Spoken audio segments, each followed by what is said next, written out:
The second one is communication. And when I talk about communication, I mean communicating for clarity. Pam. Pam. Oh, no. Pam. Hand.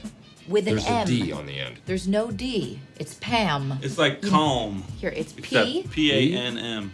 M. N. Two M's. M. That was the confusion. No, there's just one M. First of all, we all know how this works. You have a conversation with somebody and you walk away, you come back and talk about it a week later and they're like, so how'd that go? And you're like, they give you an answer like, well, that's not what I meant because we didn't have clarity. And there's one way to get clarity. We call it the communication loop. First of all, you have to plan for a conversation. You know, like what's the goal of the conversation that you're about? Any interaction going into, in our heads, we should be thinking, what's the goal of this so that I don't waste their time and my time? What are we trying to do here? Sometimes it's very cordial. It's just you're hang out. But if you're having a conversation with somebody, or even if you're running a meeting or giving a speech, what's the goal? And when I'm in conversations, even casually over a lunch, if we're talking about something and I express a concern or an opportunity or something that needs to get done, I'll ask them, can you play that back for me? And sometimes, which is even more powerful, they're telling me something and I'm like, let me see if I got this right. Let me play this back for you. And then they're like, yeah, that's what I meant. Or they'll be like, no, that's not what I meant. This is especially good when you're like negotiating things rather than become defensive. You're playing back exactly to make sure that everybody's clear on what's happening.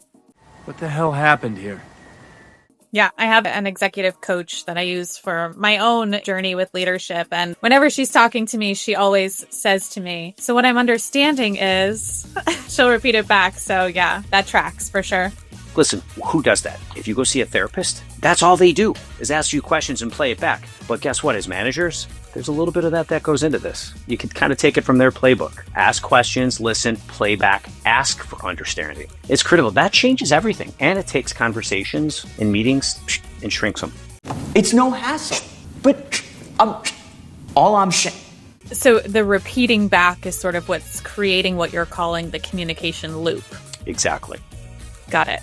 Asking for them to play it back or you playing back what they're saying. And sometimes you'll shock people. They'll be like telling you something. You're like, let me play this back and make sure I have this right. And they'll be like, oh, okay, yeah, you get, or you don't. So it saves a lot of time in the long run.